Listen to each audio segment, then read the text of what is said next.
Bang yang rekam. Pak, handphonenya turun dikit, Pak. Nah. Tadi membantah Pak Faris sebagai pengedar juga, mungkin seperti apa, boleh dijelasin nggak sih? Ya, jadi setelah kita lihat berita acara pemeriksaannya, kemudian berkas-berkas yang sudah kita pelajari, dokumen-dokumen saksi, kemudian bukti-bukti, jadi kita dapat posisi bahwasanya Bang Faris RM ini adalah hanya sebagai pengguna atau pecandu narkotika, ya. Jadi tadi juga dia sudah mengakui bahwasanya dia memang hanya menggunakan narkotika. Itu yang pertama. Jadi nggak ada itu sebagai pengedar. Karena apa yang diedarin, jumlahnya kecil, cuma 0,89 gram sabu-sabu yang dia disita kan. 0,89 gram berarti kan di bawah 1 gram. Berarti nggak bisa diedarkan. Dan memang dari keterangan saksi-saksi yang lain juga beliau hanya sebagai pengguna. Satu hal penting dari seorang Faris RM, dia mengakui kesalahannya. Ya memang karena dia memang di kepalanya ini masih ada rasa-rasa candu. Jadi memang sebelumnya dia pernah 1 kali rehabilitasi, sudah selesai, tapi mungkin ini ada candunya timbul lagi, jadi dia akhirnya menggunakan. Tapi udah jarang dia menggunakan, ini baru kemarinnya menggunakan sabu terus ketangkap gitu. Ini kan dakwaannya seumur hidup gitu, maksimal seumur hidup. Mungkin itu seperti apa lagi? Kalau dakwaan seumur hidup itu dakwaan sebagai pengedar, yaitu barang siapa mengedarkan, menjual, mendistribusikan akan dihukum serendah-rendahnya 5 tahun, setinggi-tingginya seumur hidup. Begitu. Tapi karena dia bukan pengedar, pasalnya kemudian lepas. Jadi kita akan sampaikan, dan hakim juga sudah mengerti karena hanya sebagai pengguna. Jadi pasal dakwaan sebagai pengedar dia lepas. Jadi tidak sebagai pengedar. Jadi tidak ada ancaman hukuman seumur hidup buat seorang Faris RM. Begitu, karena dia hanya sebagai pengguna. Bang tadi sempat minta direhabilitasi, Bang. Faris RM seperti apa, Bang? Betul. Ini kan dia baru 1 kali direhabilitasi. Kadang-kadang kita 1 kali rehab itu belum tentu selesai. Kita udah keluar tapi masih ada candunya dikit gitu. Jadi akhirnya menggunakan lagi. Makanya biasanya rehab itu bisa 2-3 kali.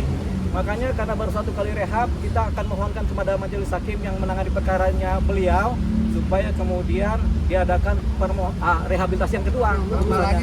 Begitu. Jadi ada harapannya ada rehab yang kedua kalinya.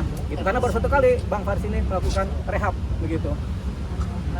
Itu ya mengenai rehabilitasi ya. Jadi baru 1 kali. Jadi ini kita mohonkan dalam putusan majelis supaya ada rehabilitasi yang kedua begitu. Bang, rencana untuk menghadirkan saksi di depan itu seperti apa, Bang? Ya kan tentu ada saksi-saksi yang diajukan yang meringankan ya, ada charge, kemudian ada saksi ahli. Itu lebih terkait kepada bagaimana seorang Faris RM kemudian berupaya sembuh dari kecanduan narkotika. Ini cerita ini nggak cuma seorang Faris RM ya.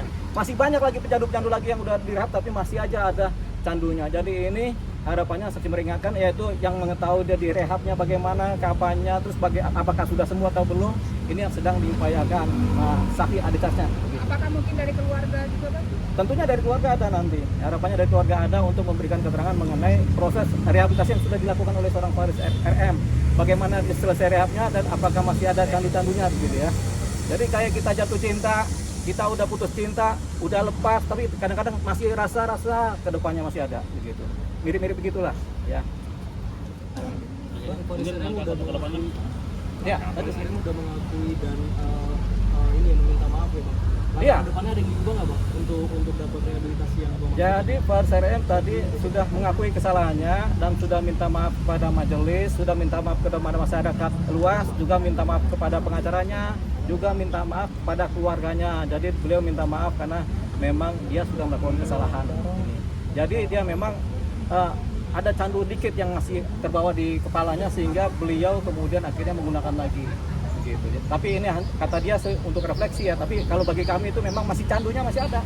Jadi sudah rehab tapi masih ada sedikit-sedikit pengaruh-pengaruh candunya. Jadi dia tetap akhirnya pakai lagi. Gitu. Jadi itu tadi jawabannya.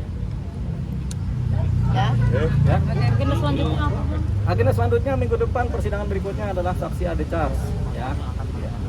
Ditunggu aja hari Kamis minggu depan.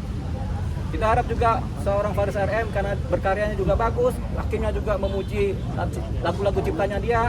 dan hakimnya juga memang secara internal mengidolakan Bang, jangan rokok bang. Nah ini juga Candu tadi itu yang lagi di situ belakang itu. Oke, jadi gitu ya.